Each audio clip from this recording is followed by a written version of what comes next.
네, 해왕사신기 한 주의 마무리를 책임져 주시는 분입니다. 아더스 트레이더와 함께합니다. 안녕하세요. 네, 안녕하세요. 네, 반갑습니다. 자, 트레이더님 점점 방송에 좀 익숙해지시는 게 눈에 보이는 것 같은데 그만큼 이 강의가 더 재밌어지는 것 같아요. 오늘도 많이 기대하시는 분들 계실 것 같은데 조금만 내용 공개해 주시죠. 네, 오늘은 기법 교육을 저번 시간에 했고 저저번 시간도 했는데요. 이번 주에는 좀 원칙의 중요성이 좀 있기 때문에 원칙에 대해서 한번 강의하도록 하겠습니다. 네, 선물에 대한 원칙에 대한 이야기 해주신다고 하니까 오늘도 끝까지 좀 기대해 주시면서 함께 해주시길 바랍니다. 자, 그리고 오늘도 해외 선물 돌발 퀴즈가 준비가 되어 있습니다. 잠시 후 나갈 퀴즈에 대한 답을 아시는 분은요, 번호 013-3366-8288번으로 문자 주세요. 정답 맞추신 분들 중에 10분을 선정해서 아더스 트레이더의 1:1 매매 전략 컨설팅을 받을 수 있는 기회를 드립니다. 자, 오늘 많이 참여하셔서 좋은 기회 꼭 가져가시길 바랍니다. 자, 그럼 퀴즈 풀어보도록 하겠습니다. 트레이더님, 문제 주시죠. 네. 오늘 문제는요, 아주 쉽습니다. 보기 중 금속 섹터 종목이 아닌 것은, 금속 섹터 종목이 아닌 것입니다.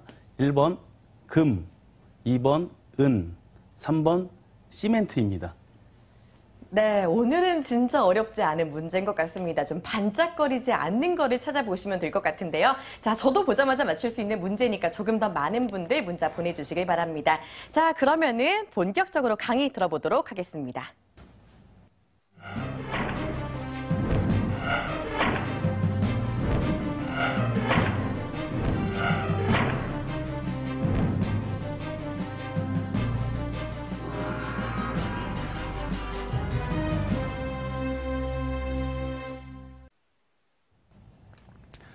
네, 안녕하세요. 아더스입니다. 제가 한 20분 남짓 정도 강의를 하는 것 같은데요. 시간적으로 조금 부족하기도 하고, 그런데 이제 좋은 기회가 있었을 때 다시 이제 이 심도 있는 강의를 또 진행하도록 하고요. 오늘은 제가 해외 선물에 있어서 원칙의 중요성을 좀 깨달아야 될 것 같아서 기법 교육을 하다가 이제 원칙에 대한 교육을 하도록 하겠습니다. 근데 교육에 앞서 저번에 이제 방송을 마치고서 주변 트레이더 분들이나 주변 지인분들 혹은 이제 방송을 보고서 연락 오신 분들이 주시는 질문이 그럼 좋다. 쌍바닥 쌍봉 추세 전환 시 쌍바닥 쌍봉이다. 그러면 보조 지표를 보고 매매하지는 않느냐라는 질문을 제가 많이 받았습니다. 제 답은 보조 지표는 참고만 합니다입니다. 보조 지표를 보고 진입과 청산은 하지는 않고요. 보조 지표를 보면서 참고하면서 매매는 하고 있습니다. 근데 이제 보조 지표는 어차피 후행성 지표죠. 뭐 제가 보는 캔들도 역시 후행성이긴 하지만 캔들의 패턴, 캔들의 유형, 캔들의 뭐 색깔이라든가 파동의 바운스, 그리고 추세의 지지 저항만 보고 판단하고 매매를 하고 있습니다. 근데 과연 이 추세 지지 저항만 보고 판단하는데 보조 지표의 연관성이 없느냐? 그렇지도 않습니다. 전세적으로 이제 가장 많이 사용하는 게 지금 이평선이죠. 전 세계 트레이더들이 가장 많이 사용하는 게 이평선인데요. 이평선을 예를 들었을 때는 제가 이제 쌍바닥 쌍봉 추세에서 전환 시 매도를 할 때, 매수를 할 때 진입 타점을 기다리는 상태에서 만약 이평선이 정배열로 오고 있다. 정배열이라면 매수면 매수의 강세가 될 테고 매도면 매도의 강세를 뜻하죠. 대부분. 그럼 제 타점을 기다리고 있을 때 이평선이 만나는 지점에서는 과감하게 들어갈 수 있는 근거는 될 테죠. 네. 예시를 보시면서 제가 간단하게 한번 설명하도록 하겠습니다. 자, 보시다 보면, 자, 내려오던 주가가 외바닥을 형성하고요. 다시 외바닥을 형성했죠. 저항대를 뚫었으니까 이게 저번 시간에 말했듯이 쌍바닥의 생성 조건이 완료된 겁니다. 이 상태에서 올라가는 주가가 내려옵니다. 이게 쭉 내려오죠. 근데 제가 기다리는 매수 타점은 바로 이 부분인 거죠. 내려오던 주가가 이쪽과 만나는 지점, 바로 이 지점이 저의 매수 타점이 됐을 때 과감하게 진입할 수 있는 그런 타점이 되겠어요. 다음 거 한번 보시면 또 이해가 쉬우실 겁니다. 외봉이죠. 자, 외봉이 하나 형성이 되고요. 매봉이 하나 더 형성이 됐습니다. 저항대를 돌파했죠. 그럼 제가 늘 말하는 쌍바닥의 생성 조건에 들어온 겁니다. 그 상태에서 이평선이 내려옵니다. 정별로 내려오고 있죠. 제가 기다리는 매수 타점 바로 이 부분입니다. 매도 타점이죠. 이 매도 타점에서 기다리고 있을 때 정별로 내려오던 예를 들어서 61선이 이 매도 타점과 만나는 지점, 이런 지점이 과감하게 들어갈 수 있는 매도 타점인 것입니다. 근데 만약에 이 매도 타점이 없어요. 이 매도 타점이 없는 상태에서 주가가 올라오다가 만나죠. 이평선이랑 만나는 지점.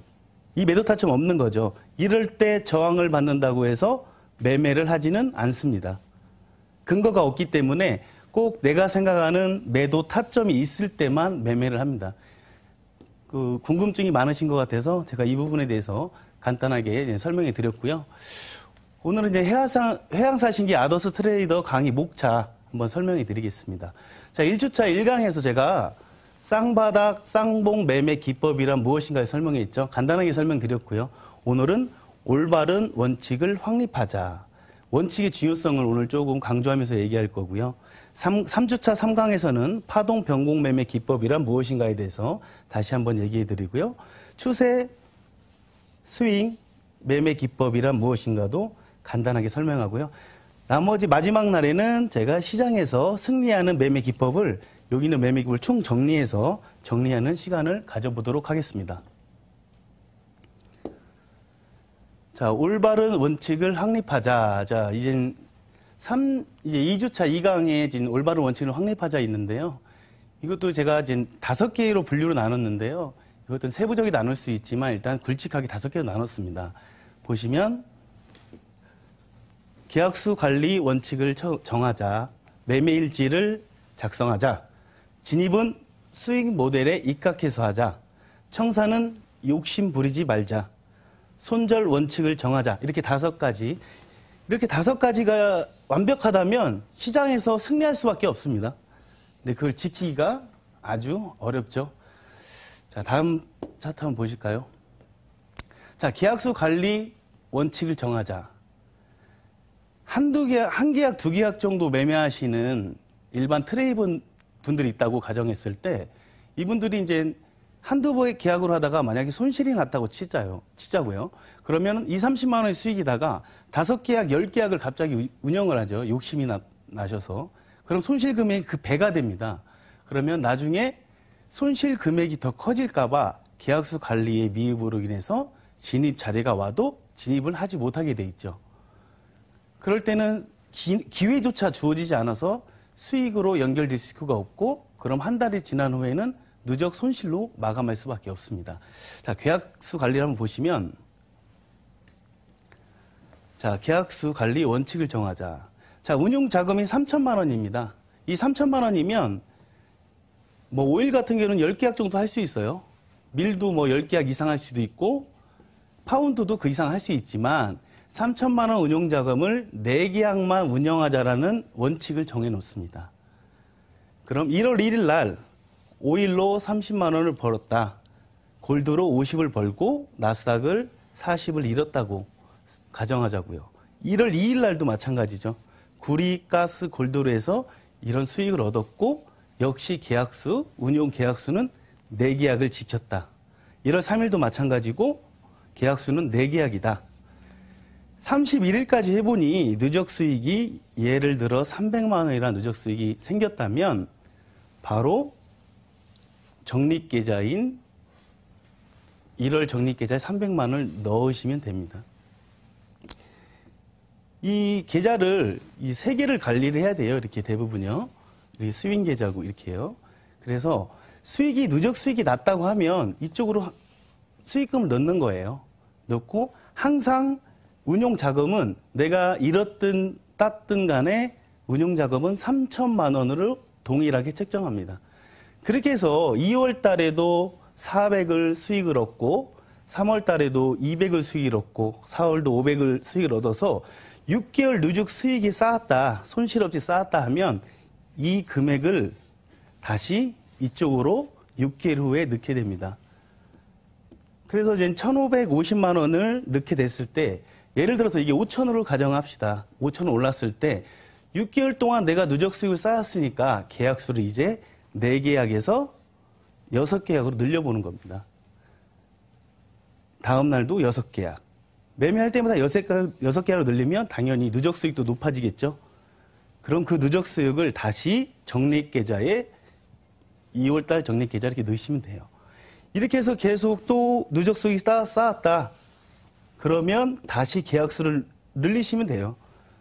이런 식으로 계약수를 늘리셔야지 막무가내 계약수를 늘리시면 안 되고요. 여기 있는 수익계좌는 제가 다다음 시간에 제가 말씀드릴 건데요. 어차피 자금이 조금 많아야 되는 계좌이기 때문에 이거 손절이 없죠. 수익계좌는. 이건 다음 시간에 제가 강의하도록 하고요. 좀 다음 거 한번 보실까요? 자, 매매일지를 작성하자. 자, 주식에서는 이제 매매일지 작성을 많이 하시는데 유독 해외 선물은 매매일지 작성 안 하세요. 그 이유는 해외 선물은 이제 진입하는 포지션이 많고 주식은 한정돼 있죠. 금액도 한정돼 있지만 그때그때 움직이는 변동성이나 유동성이 크기 때문에 대부분 해외 선물은 매매일지 쓰지 않습니다. 그런데 오히려 주식보다 더 매매일지 써야 되는 게 해외 선물입니다. 주식은 만약에 제가 실수를 했으면 그거를 복구하기가 아주 어렵진 않죠. 변동폭이 작기 때문에. 근데 해외 선물 같은 경우에는 조금만 실수해도 바로 손실로 이어져서 그게 큰 손실로 이어질 수가 있으니까 매매일지 쓰는 습관을 기르는 게 좋습니다. 자, 보실까요? 한번 매매일지를 어떤 식으로 작성하는지. 자, 매매일지를 작성하자. 자, 4월 18일 날 5일을 매매를 했는데 진입 가격을 꼭 쓰셔야 됩니다. 65.22. 차트를 보면서 복귀하기 위해서 진입 가격 꼭 쓰셔야 되고요. 계약수는 4계약으로 동일하게 했다. 수익은 31만 원인데 진입 이유가 있을 거 아니에요. 쌍바닥 패턴의 눌림, 자리에 진입했고 청산의 이유는 1차 저항 때 청산, 2차 저항 때 분할 청산했다. 18일 날도 보시면 골드를 4월 18일도 보면 4.0, 5.2로 4계약 진입해서 120만 원 수익을 얻었는데 분할 진입해서 청산을 했다. 하지만 청산 후에 50틱이 더 수익을 적긴 했지만 아쉽다. 그래도 원칙. 개인이 혼자 쓰는 거니까 자기 속마음을 다 쓰시면 돼요. 그래야 나중에 복귀를 하니까요. 나스닥도 마찬가지죠. 나스닥 같은 경우에는 이제 손실난 이유인데요. 손실난 이유인데 개인이 쓰니까 자기의 모든 속마음이 다 들어가도 돼요. 캔들이 양양양으로 계속 올라가서 매수 방향 올라가서 진입했다. 손절 사유가 원칙을 지키지 못하고 예뻐 보여서 진입해서 손절 난 거죠. 원칙을 지키지 않았다. 이런 식으로 자기의 있는 속마음을 다 쓰시면 돼요. 그래야지 나중에 매매일지를 봤을 때 손실폭을 줄여갈 수가 있습니다. 아, 내가 이런 부분에서 이런 실수를 했구나. 앞으로 이런 실수를 하지 말아야지라고 다시 한번 복귀하는 거죠. 투자의 복귀인 셈입니다. 자, 다음 차트 보실까요? 자, 진입은 수익 모델에 입각해서 하자. 진입은 수익 모델에 입각해서 하자. 이거 진입은 항상 수익 모델에 입각해서 해야 되죠. 올라가는 게 양봉, 음봉 내려왔다고 해서 이렇게 진입을 하시면 안 되고요. 내가 생각한 수익 모델에서 진입과 청산을 자유자재로 할 수 있어야 합니다. 예를 들어 내가 갖고 있는 수익 모델이 70%의 승률을 갖고 있다고 하면 3번은 시장에 들어가서 지는 건 당연한 겁니다. 들어갔을 때, 진입자에 들어갔을 때 손실을 났으면 당연한 거다. 그래서 손실을 즐기시면 돼요. 어차피 10번 중에 3번은 지게 돼 있습니다. 승률이 70%이기 때문에. 어차피 7번은 이기는 게임이기 때문에 한 달 누적으로 했을 때는 시장에서 승리되는 누적 수익자가 돼 있을 겁니다. 자, 한번 차트를 한번 보실까요? 자, 진입은 수익 모델에서 입각해서 하자. 자, 제가 여기서 지금 기다리고 있습니다. 기다리고 있는데, 주가가 쌍바닥을 그리면서 올라갑니다. 저항대 돌파해서 올라가요. 이렇게 내려오는데, 아주 무섭게 내려오죠? 양봉으로 막 꽂아요. 이럴 때 지금 내가 이쪽에서 라인에서 기다리고 있는데 이거를 빼시는 분들이 많이 있어요. 무서우니까요. 음봉으로 계속 내려오니까 무섭죠. 계속 올라오니까 무서워요. 근데 이를 빼지 마시고 내가 생각한 진입 자리면 신중하게 분석하고 기술적, 기본적 분석이 됐다면 기다리시면 됩니다. 기다리시면 바로 수익으로 연결이 됩니다. 제가 저번 시간에도 말씀드렸듯이 주가가 내려올 때 이렇게 일직선으로 내려오는 것은 무섭지가 않아요. 하락 N자를 그리면서 내려오는 게 무서운 것이지 한 번에 내려오는 것은 오히려 수익을 준다라고 생각하고 진입 자리가 있으면 끝까지 지켜서서 이런 수익을 얻으시면 돼요. 그럼 청산은 이런 쪽에 청산을 했겠죠. 네. 자, 다음 그림 보실까요? 자, 선진입 예시입니다. 선진입 하시는 분들인데 저번 시간에 말씀드렸듯이 이런 횡보 구간에서는 전에 걸리든 후에 제가 걸려준다는 말씀을 드렸는데요. 자, 이쪽에 지금 진입타점 기다리고 있습니다. 기다리고 있는데 바로 여기서 보면 양봉 올라갑니다. 주가가 올라갈 것 같거든요. 그래서 따라서 들어가요, 일리. 매수로 들어가죠. 이렇게 하시면 안 되고요.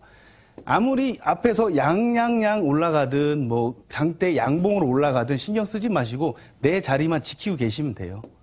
그러면 바로 이렇게 되시죠. 내려오던 주가가 이쪽에서 아까 진입했잖아요. 그럼 바로 손절 처리죠. 근데 끝까지 기다렸으면 이런 수익이 나오게 되는 겁니다. 수익이 나왔을 때도 제가 저번 시간에도 말씀드렸듯이 여기서 다기하게 만약에 들어갔다면 이 정도의 청산했겠죠. 그러면 쌍바닥이 나오는지를 확인한 후에 확인했으면 이쪽 저항대를 돌파하는지를 여부를 보시면서 본절 라인에서 한번 기다려 보세요. 뭐 한 계약이든 두 계약이든 본절에서 걸어놓고 이미 여기서 반청했으니까 수익이 있으니까 수익 담보로 기다리셨다가 이 정도의 수익을 또 맛보시면 됩니다. 이렇게 해서 이제 수익을 극대화시키는 방법이죠.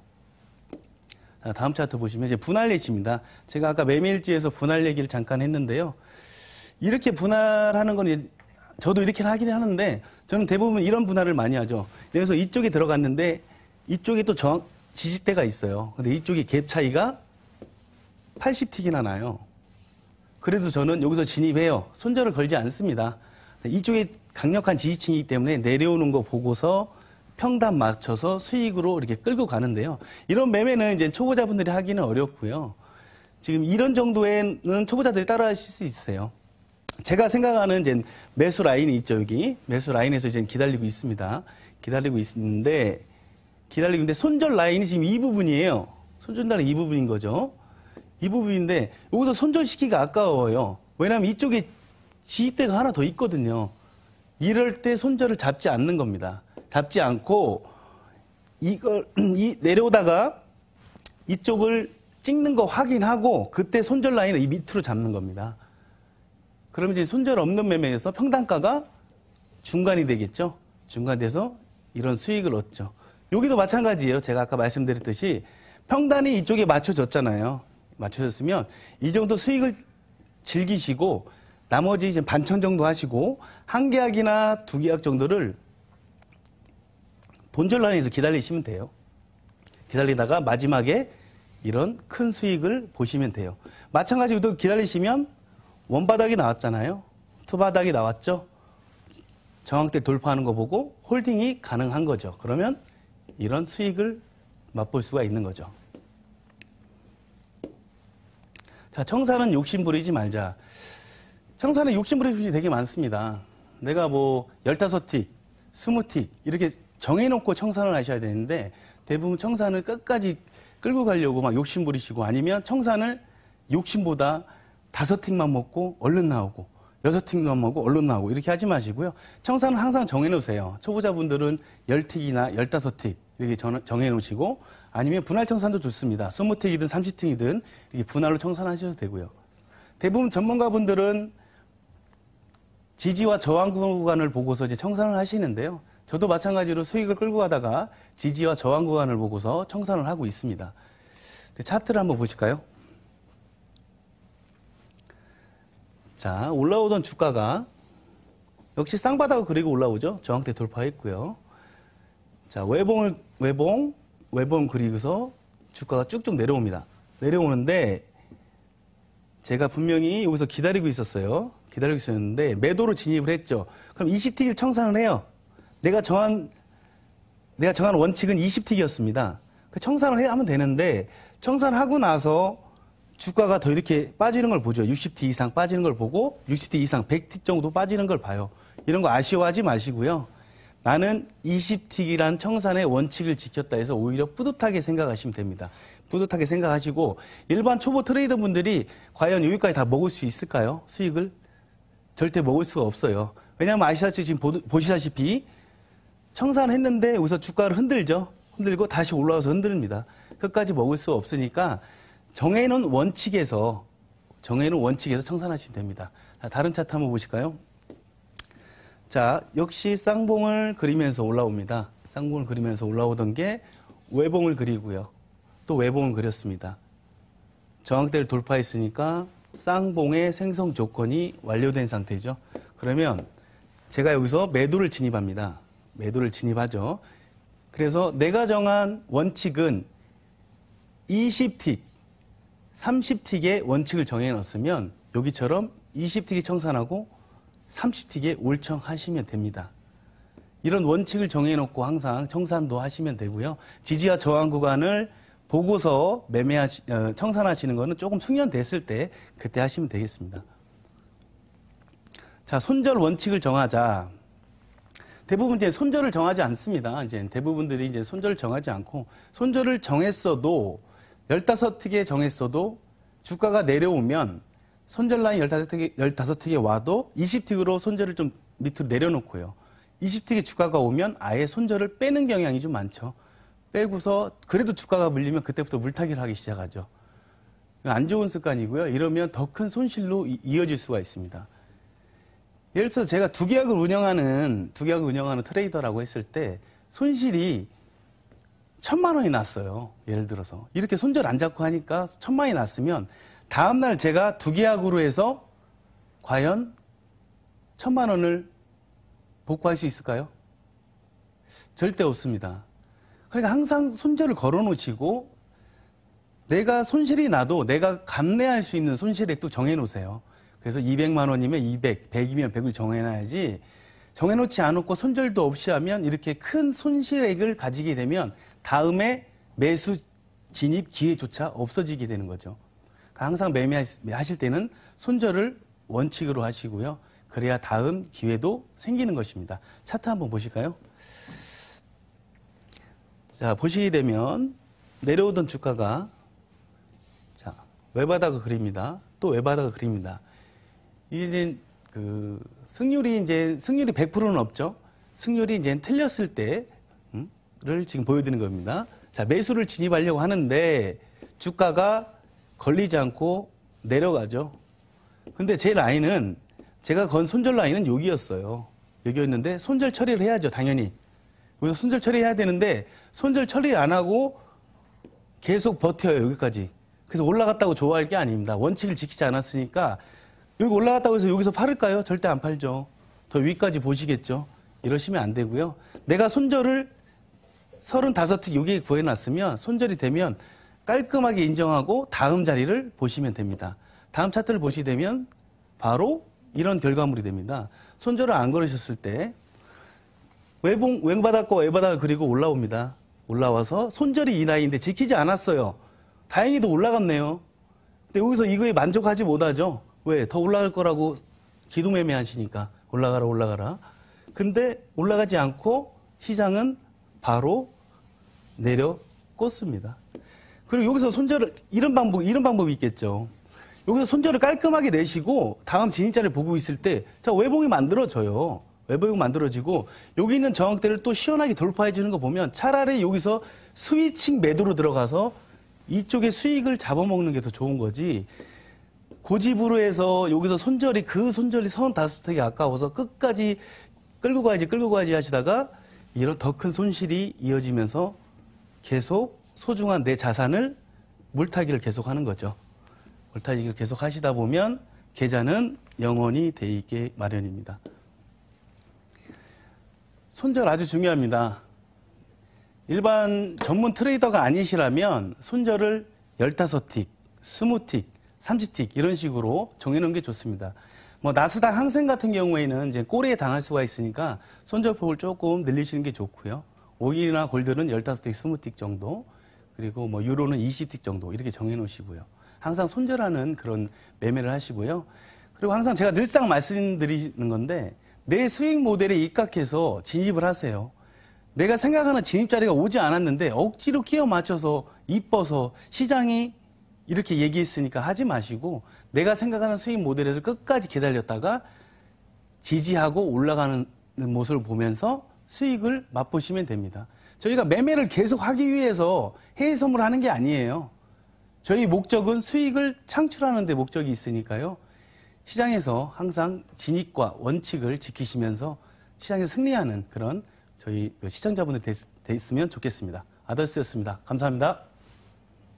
네, 원칙만 지켜도 수익을 좀 안정적으로 낼 수 있다라는 이야기 해주셨습니다. 아무래도 기본이 좀 탄탄해야 매매도 잘 될 텐데요. 오늘 강의 꼭 기억해 주시길 바랄게요. 그리고 앞으로도 아더스 트레이더의 좋은 강의 이어지니까 금요일 꼭 집중해 주시길 바랍니다. 자, 지금 또 실시간으로 문자가 많이 들어오고 있습니다. 쉬운 퀴즈이긴 하지만요. 힌트가 또 빠지면 아쉽겠죠. 자, 트레이더님 퀴즈 한 번 더 주시면서 힌트도 같이 부탁드릴게요. 네.